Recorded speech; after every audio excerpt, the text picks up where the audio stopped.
بسم اللہ الرحمن الرحیم وبہ نستعین والحمد للہ رب العالمین والصلاة والسلام علی سید الانبیاء والاشرف المرسلین وعلى آلہ الطیبین الطاہرین وعلى اصحابہ الغر المیامین ومن تبعہم بإحسان الی یوم الدین. اما بعد، شیخ الاسلام محمد بن عبد الوہاب رحمہ اللہ کی کتاب التوحید کو سلسلہ وار پڑھ رہے ہیں، جس میں ہم اللہ کے فضل و کرم سے پہنچ گئے ہیں باب الدعاء الی شہادت اللہ الہ الا اللہ. اللہ کے علاوہ کوئی معبود برحق نہیں، اس بات کی گواہی دینے کی دعوت کا بیان. اور اس باب میں شیخ الاسلام نے پہلے قرآن مجید کی ایک آیت ذکر کی جس کا بیان ہو چکا ہے، اور اس کے بعد میں پھر دوسری حدیث ذکر فرمائی. حدیث جو کہ متفق علیہ ہے، صحیح بخاری اور صحیح مسلم میں عبداللہ ابن عباس رضی اللہ عنہما جس کے راوی ہیں، وہ فرماتے ہیں کہ رسول اللہ صلی اللہ علیہ وسلم نے جب معاذ رضی اللہ عنہ کو یمن کی طرف بھیجا، آپ نے ان سے کہا انک تأتی قوما من اہل الکتاب، کہ اے معاذ رضی اللہ عنہ، آپ جس قوم کے پاس جا رہے ہیں وہ لوگ اہل کتاب ہیں. فَلْيَكُنْ أَوَّلَ مَا تَدْعُوهُمْ إِلَيْهِ شَهَادَةُ أَن لَا إِلَهَ إِلَّا اللَّهُ وَفِي رِوَایَةٍ إِلَىٰ أَن يُوَحِّدُوا اللَّهَ. تو اللہ کے نبی صلی اللہ علیہ وسلم نے انہیں حکم دیتے ہوئے فرمایا کہ سب سے پہلے آپ کو اہل کتاب جن کے پاس آپ جا رہے ہیں انہیں جس چیز کی دعوت دینی ہے وہ لا الہ الا اللہ کی شہادت کی دعوت ہے. اور ایک روایت کے الفاظ میں جو کہ صحیح بخاری میں روایت ہے الی ان یوحد اللہ، کہ وہ اللہ کی توحید کو اپنائیں.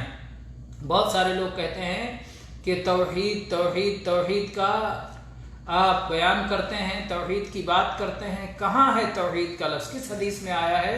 تو یہ صحیح بخاری میں کتاب التوحید میں امام بخاری نے یہ الفاظ ذکر کیے ہیں کہ معاذ رضی اللہ عنہ کو اللہ کے نبی کریم صلی اللہ علیہ وسلم نے یمن بھیجتے ہوئے، معاذ رضی اللہ عنہ کو اللہ کے نبی نے کس سن میں یمن بھیجا تھا؟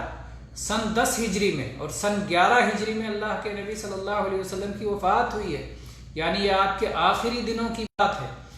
تو گویا آپ نے توحید کا کس قدر اہتمام کیا ہے اور دعوت کی کیا ترتیب رکھی ہے.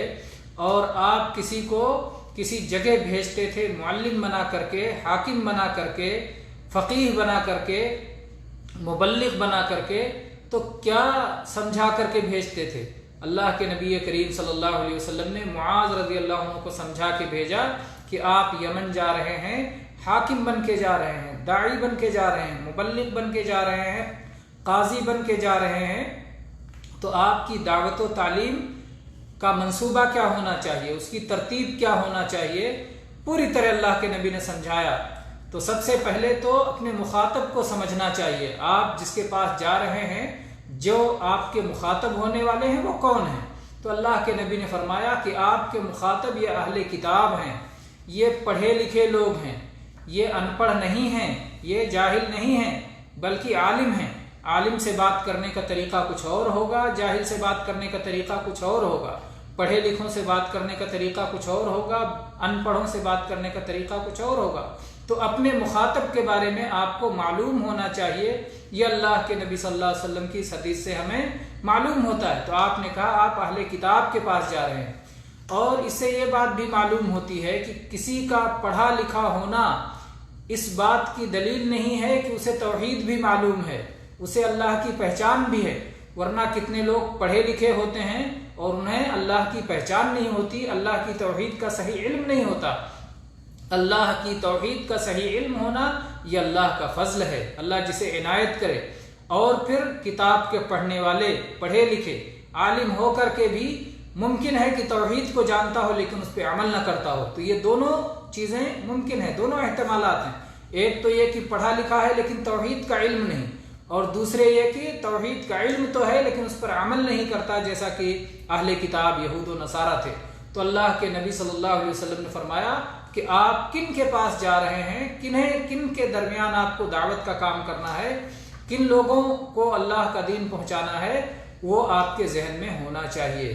تو آپ اہل کتاب کے پاس جا رہے ہیں تو آپ کیا کریں گے؟ سب سے پہلے انہیں اس بات کی دعوت دیں گے کہ اللہ کے سوا کوئی معبود برحق نہیں، وہ اس بات کی گواہی دیں، اس بات کی دعوت دینی ہے، لا الہ الا اللہ کی گواہی طلب کرنا ہے، اس پر انہیں گواہ بنانا ہے، زبان سے ان سے اقرار لینا ہے، دل میں انہیں اس بات کا اعتراف ہونا چاہیے اگر وہ مسلمان ہونا چاہتے ہیں۔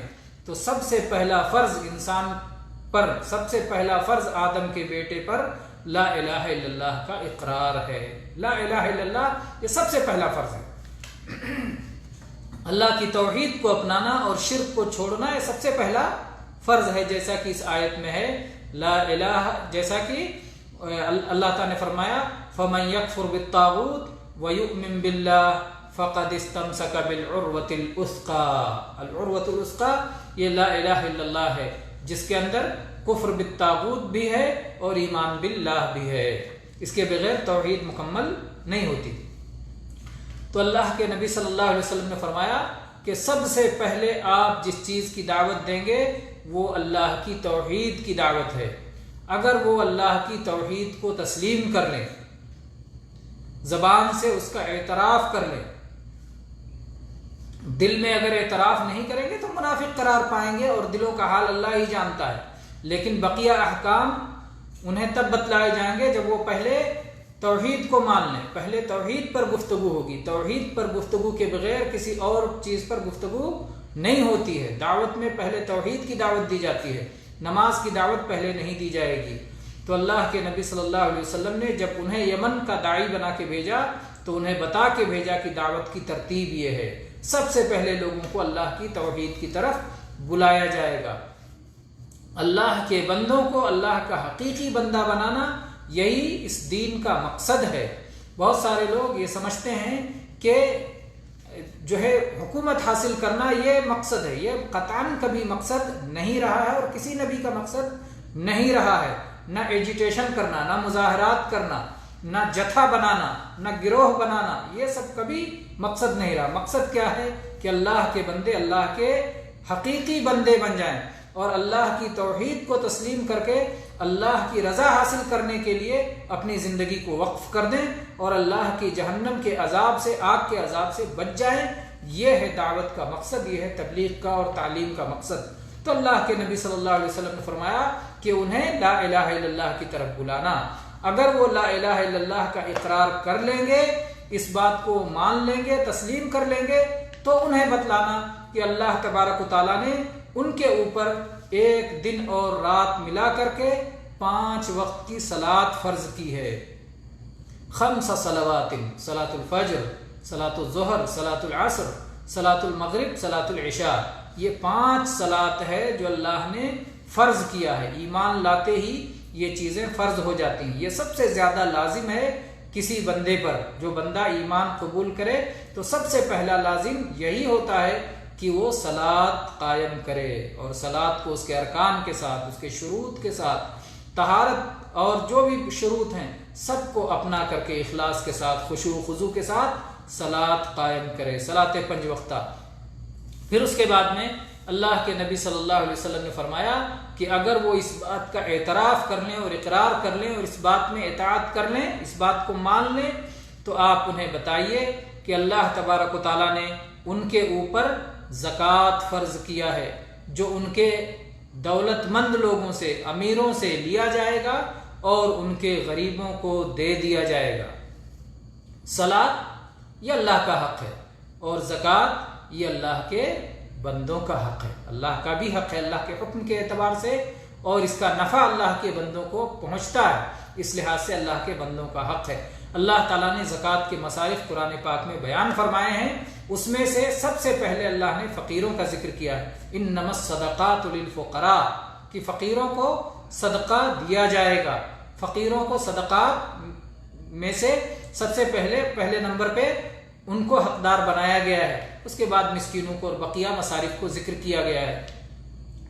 تو اگر کوئی شخص کسی ایک بھی مصرف میں خرچ کر دے تو کوئی حرج نہیں، جیسا کہ یہاں پر صرف فقیروں کا ذکر کیا گیا، اور اگر یہ مصرف، اس میں کوئی شک نہیں کہ سب سے اہم مصرف ہے فقیروں پر خرچ کرنا۔ اسی طرح سے اس سے یہ بات بھی معلوم ہوتی ہے کہ جو مسلمان حاکم ہوگا یا مسلمان حاکم کا نائب ہوگا اسی کو زکوٰۃ کے انتظامات کرنا چاہیے، کیونکہ اللہ کے نبی صلی اللہ علیہ وسلم نے معاذ رضی اللہ عنہ کو یمن کا قاضی بنا کر کے بھیجا تھا، اپنا نائب اور اپنا گورنر بنا کر کے بھیجا تھا، وہاں کا حاکم بنا کے بھیجا تھا۔ تو انہیں کہا صلاۃ، جو مسلمان ہو جائے، توحید کا اقرار کر لے اور اس کے بعد صلاۃ پڑھنے لگ جائے تو اسے بتانا کہ اس کے مال میں زکوٰۃ ہے، اور زکوٰۃ تم وصول کرنا اور زکوٰۃ کی تقسیم کرنا۔ تو یہ سارے کام مسلمان حاکم یا مسلمان حاکم کے نائب کو کرنا چاہیے، یہی اصل ہے۔ تو فرمایا فَإِنْهُمْ أَطَاعُوكَ لِذَلِكَ، اگر وہ تمہاری یہ بات مان لیں اور زکوٰۃ ادا کرنے لگ جائیں، فَإِيَّاكَ وَكَرَائِمَ أَمْوَالِهِمْ، تو اپنے آپ کو ان کے اچھے اور عمدہ اور نفیس مال لینے سے بچانا۔ زکوٰۃ مثال کے طور پر مویشی میں زکوٰۃ ہے، اب جاؤ جو سب سے خوبصورت جانور ہو، جو سب سے زیادہ دودھ دینے والی گائے یا بکری یا اونٹنی ہو، اور جو سب سے زیادہ قیمتی ہو، وہی جاؤ زکوٰۃ میں لے لو، تو یہ ظلم ہوگا۔ اللہ کے نبی نے کہا کہ نہیں، بالکل اعلیٰ اور قیمتی چیز وصولنا، ایسا نہیں کرنا۔ اور یہ تو ہوا وصولنے والے کی ذمہ داری، اور جو دینے والا ہے اس کی بھی ذمہ داری ہے کہ جو سب سے ردی مال، جو سب سے خراب مال ہے وہ اٹھا کے زکوٰۃ میں نہ دے، بلکہ متوسط ہونا چاہیے۔ دینے والے کو بھی درمیانی مال میں سے دینا چاہیے اور لینے والے کو بھی درمیانی مال میں سے لینا چاہیے۔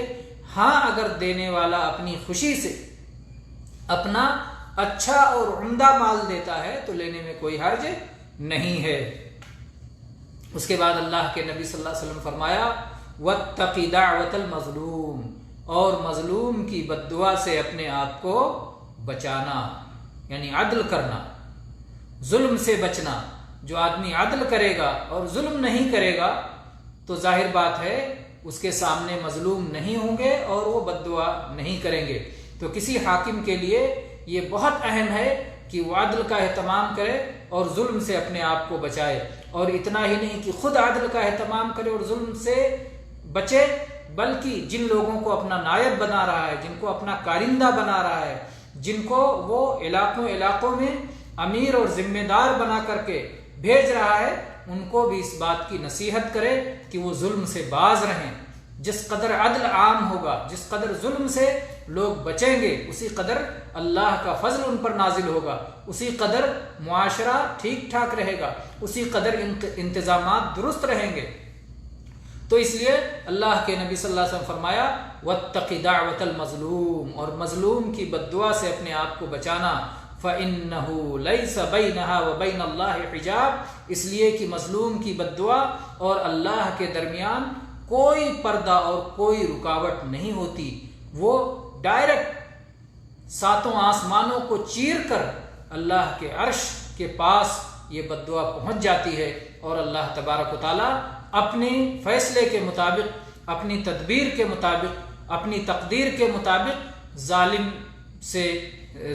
سے انتقام لیتا ہے اور ظالم کو اس کے کیفر کردار تک پہنچاتا ہے، اس کے انجام تک اللہ تعالیٰ پہنچاتا ہے۔ لیکن اللہ تبارک و تعالیٰ کے یہاں ہر چیز کا ایک وقت متعین ہے۔ بعض لوگ کہتے ہیں اللہ کے یہاں دیر ہے، اندھیر نہیں ہے، یہ بات غلط ہے۔ نہ اللہ کے یہاں دیر ہے، نہ اللہ کے یہاں اندھیر ہے، بلکہ اللہ کے یہاں ہر چیز کا ایک وقت مقرر ہے، ایک وقت متعین ہے۔ اللہ تعالیٰ اسی متعین وقت پہ وہ کام کرتا ہے۔ اللہ تعالیٰ کی یہ رحمت ہے کہ اللہ نے اپنے بندوں کو ڈھیل دے رکھی ہے، انہیں چھوٹ دے رکھی ہے کہ وہ اپنا مراجعہ خود کریں، اپنے اعمال پہ نظر ثانی خود کریں، اپنے آپ کی اصلاح خود کریں، آگے بڑھ کر کے وہ ایسا کریں۔ لیکن جب ان کے گناہوں کا جام لبالب بھر جاتا ہے، جب ان کے مہلت کی مدت ختم ہو جاتی ہے، جب انہیں اللہ تبارک و تعالیٰ پکڑ لیتا ہے، جب ان کا مواخذہ کرتا ہے، جب ان کی گرفت فرماتا ہے، تو پھر انہیں ایک لمحے کے لیے بھی ڈھیل نہیں دیتا. لیکن یہ ہے کہ اللہ کے ہاں ہر چیز کا ایک وقت مقرر ہے، اجل مسمى، ایک متعین مدت ہے، وہ مدت سب کو ملی ہوئی ہے. تو اس لیے یہ کہنا کہ اللہ کے ہاں دیر ہے اندھیر نہیں ہے، غلط بات ہے. اللہ کے ہاں نہ دیر ہے نہ اندھیر ہے، اللہ کے ہاں ہر چیز کا ایک وقت مقرر ہے. ظالم کو اس کے ظلم کی سزا کب ملنی ہے، کیسے ملنی ہے، وہ اللہ کے ہاں طے ہے، اور اسی طے شدہ فیصلے کے مطابق اسے نافذ ہونا ہے. بہرحال کہنا یہ ہے کہ یہ حدیث بہت عظیم الشان حدیث ہے، اور اس میں بہت سارے فوائد ہیں. اس میں ایک اہم فائدہ یہ ہے کہ خبر واحد حجت ہے. بہت سارے علم کا دعویٰ کرنے والے کہتے ہیں کہ صرف متواتر حجت ہے، خبر واحد حجت نہیں ہے. اور اللہ کے نبی صلی اللہ علیہ وسلم نے اکیلے معاذ رضی اللہ عنہ کو یمن کی طرف دعوت دینے والا بنا کر کے بھیجا. ظاہر بات ہے اگر ایک آدمی کی بات قابل قبول نہیں ہوتی تو پھر اکیلے معاذ رضی اللہ عنہ کو بھیجنے کے بجائے اللہ کے نبی پورا ایک گروہ بھیجتے، پوری ایک جماعت بھیجتے. لیکن اللہ کے نبی صلی اللہ علیہ وسلم نے ایسا نہیں کیا. اسی لیے بعض لوگ جو یہ سمجھتے ہیں کہ دعوت و تبلیغ کے لیے جماعتوں کو جانا چاہیے، ان کی غلط سوچ ہے. افراد جو عالم ہوں، فقیہ ہوں، دعوت کی سمجھ رکھتے ہوں، انہیں دعوت کے لیے جانا چاہیے، اور دعوت کی اس ترتیب کے مطابق انہیں دعوت دینی چاہیے جو اللہ تعالیٰ نے بتایا ہے کہ پہلے توحید سمجھائیں، پہلے دل میں اللہ کی عظمت اور کبریائی کو بٹھائیں، اور غیر اللہ کی پستی اور عاجزی کو بتائیں، سمجھائیں.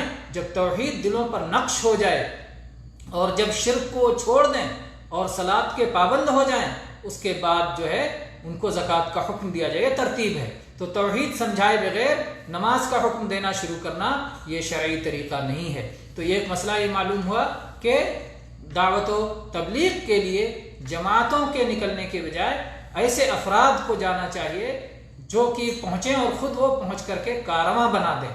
اکیلے پہنچیں لیکن ان کے ساتھ پوری جماعت، وہاں جماعت تیار ہو جائے جو ان کی بات کو قبول کرے، کیونکہ وہ دعوت کے لائق ہوں گے، ان کے پاس علم ہوگا. اسی طرح سے اس حدیث میں بہت سارے فوائد ہیں، اور ان کا درس کے دوران ذکر ہوا. ایک سوال یہ بھی بعض لوگوں نے اس میں اٹھایا ہے کہ اس میں صوم اور حج کا ذکر کیوں نہیں ہے. تو ظاہر بات ہے صوم اور حج کا درجہ صلاۃ اور زکوٰۃ کے بعد ہے، اور صوم ایسی عبادت ہے جو کہ باطنی ہے، پتہ نہیں چلے گا، اور اس کے چھوڑنے پر جنگ بھی نہیں کی جائے گی. جیسا کہ کوئی شخص کہے کہ میں مسلمان ہوں اور صلاۃ نہ پڑھے اور زکوٰۃ دینے کے لیے تیار نہ ہو تو اس سے قتال کیا جائے گا یہاں تک کہ وہ اس کے لیے تیار ہو جائے. لیکن صوم پر قتال نہیں ہے. حج کا معاملہ بھی ایسا ہے کہ حج ہر شخص پر لازم نہیں ہے، حج اسی شخص پر لازم ہے جو صاحب استطاعت ہے. تو اللہ کے نبی کریم صلی اللہ علیہ وسلم ہر چیز کو اس کی اہمیت کے مطابق، اس وقت کے مطابق، حالات کے مطابق سمجھاتے تھے اور بتایا کرتے تھے. اہم چیز کو بتاتے جو زیادہ اہم ہو، پھر اس سے کم اہم ہو، پھر اس سے کم اہم ہو، تو ترتیب کے ساتھ آپ چیزوں کو سکھاتے تھے. تو یہ اسلام میں تدریج ہے. ایک آدمی مسلمان ہوا، اب پہلے دن ہی انہیں پورا دین شروع سے آخر تک سکھا دیں گے، ایسا نہیں ہوگا. دھیرے دھیرے تدریج کے ساتھ، ترتیب کے ساتھ انہیں بتایا جائے گا. تو بہرحال یہ بہت اہم حدیث ہے، بہت عظیم شان حدیث ہے. یہ حدیث اگر ہمارے سامنے رہے تو دعوت اور تبلیغ کے بہت سارے مسائل اور توحید کی اہمیت اور صلاۃ و زکوٰۃ کی اہمیت ہمارے سامنے بہت خوبصورت انداز میں واضح ہو جائے گی. ھذا والحمد للہ رب العالمین وصلی اللہ علی نبینا وسلم.